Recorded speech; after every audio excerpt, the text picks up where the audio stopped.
ایک سوال یہ پوچھا گیا ہے کہ ایک مسلمان ہونے کے ناطے بلیک فرائیڈے سے فائدہ اٹھا سکتے ہیں یا نہیں، اور بلیک فرائیڈے کی شرعی حیثیت کیا ہے؟ یاد رکھیں، شریعت اسلامیہ کے اندر بلیک فرائیڈے کا کوئی تصور نہیں ہے۔ Black Friday, what is the mean black Friday? Black Friday کا معنی ہے کالا جمعہ۔ جمعہ اسلام کی نظر میں، قرآن و سنت شریعت کی نظر میں کالا نہیں ہوتا، سفید، چمکدار اور روشن ہوتا ہے۔ سید الایام کہا گیا ہے جمعے کو۔ جمعے کے لیے فضیلتوں سے متعلق درجنوں احادیث موجود ہیں، اور جمعہ ہفتے کے تمام ایام میں سب سے بڑا سرداری والا، اعزاز والا، رفعت والا، شان و شوکت والا، بلندی اور عظمت والا ہے۔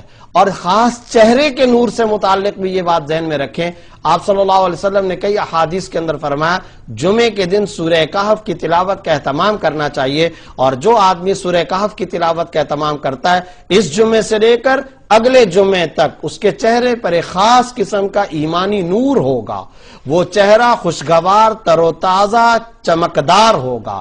تو جمعے کے بارے میں قرآن و سنت کا تو یہ تصور ہے، اور جمعے کے اندر دعا کی قبولیت ہوتی ہے۔ وہ ساعت، اور بلکہ کئی احادیث کو اگر سامنے رکھا جائے، وہ ساعات، وہ لمحات، وہ قیمتی مراحل جو دعا کی قبولیت کے ہوتے ہیں، وہ سب سے زیادہ جمعے کے دن آپ صلی اللہ علیہ وسلم نے بیان فرمائے ہیں۔ کئی حضرات انبیاء کرام علیہم السلام کی کئی ساری خصوصیات وہ جمعے سے متعلق ہیں۔ تو یاد رکھیے، سب سے پہلے تو اپنا یہ تصور درست کرنا چاہیے کہ جمعہ ہرگز کالا نہیں ہوتا۔ جمعہ ویسے تو کوئی بھی دن منحوس بھی نہیں ہوتا، کالا بھی نہیں ہوتا۔ جمعے کو سیاہ کہنا، یوم سیاہ کہنا، یہ بالکل غلط ہے۔ جمعہ چمکدار ہوتا ہے، روشن ہوتا ہے۔ بلکہ یاد رکھیں کہ خود احادیث کے اندر جو الفاظ موجود ہیں، اگر آپ ان الفاظ کو سامنے رکھیں تو حیرانگی ہوتی ہے کہ جمعے کے دن کو اللہ رب العزت نے، شارع علیہ السلام نے کیسی غیر معمولی فضیلت عطا فرمائی۔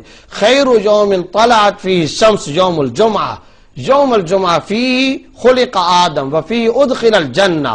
سب سے بہترین دن تمام دنوں میں، جن دنوں میں سورج طلوع ہوتا ہے، سورج جن ایام میں طلوع ہوتا ہے، اور سارے ایام میں ظاہر ہے کہ سورج طلوع ہوتا ہے، ان تمام ایام میں سب سے بہترین دن جمعے کا دن ہے۔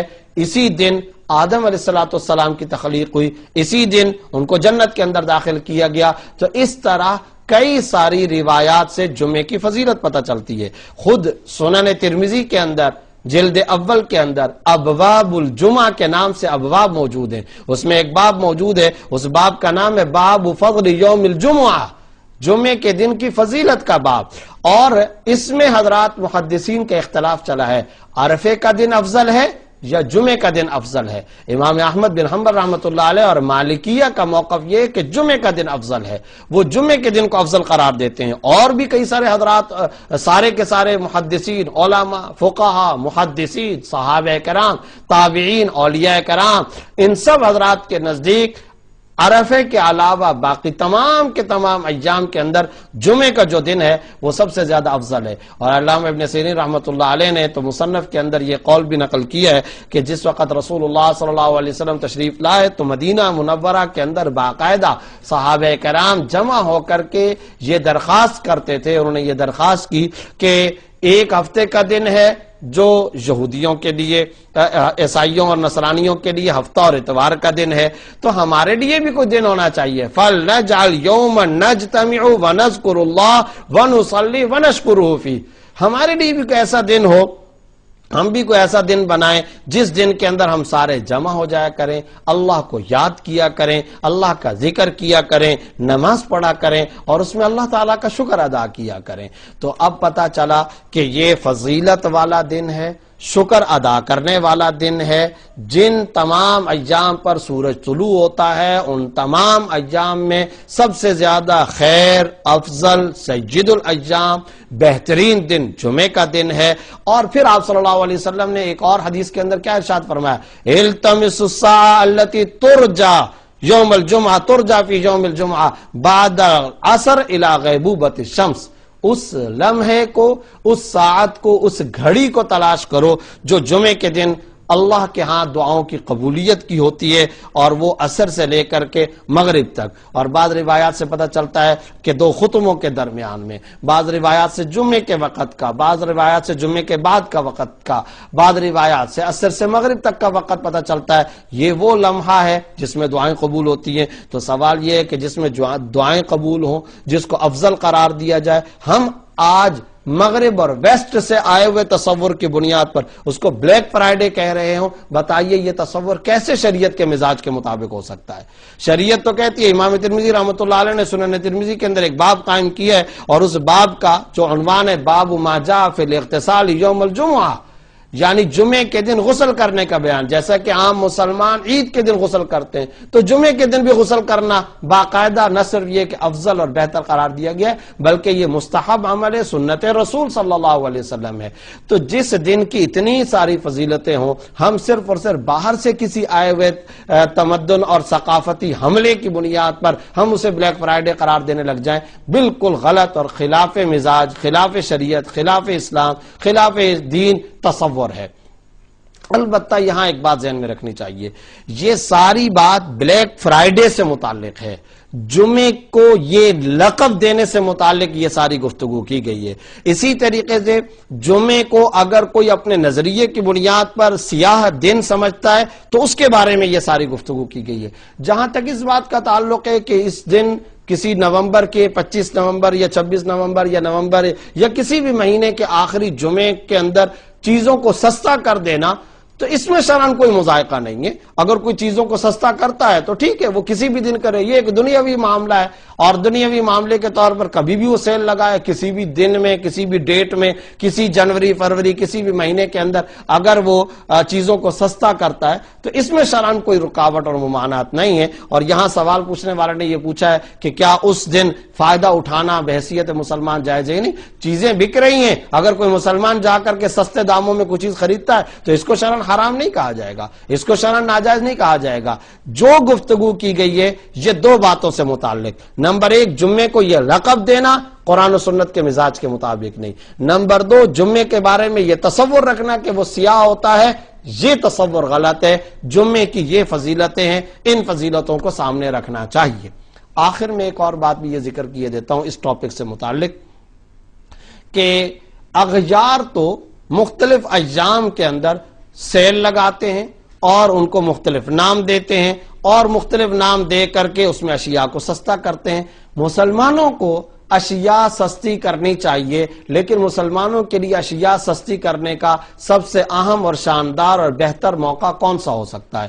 تو وہ بہتر موقع، زبردست موقع، شاندار موقع رمضان کا ہے، عیدین کا ہے۔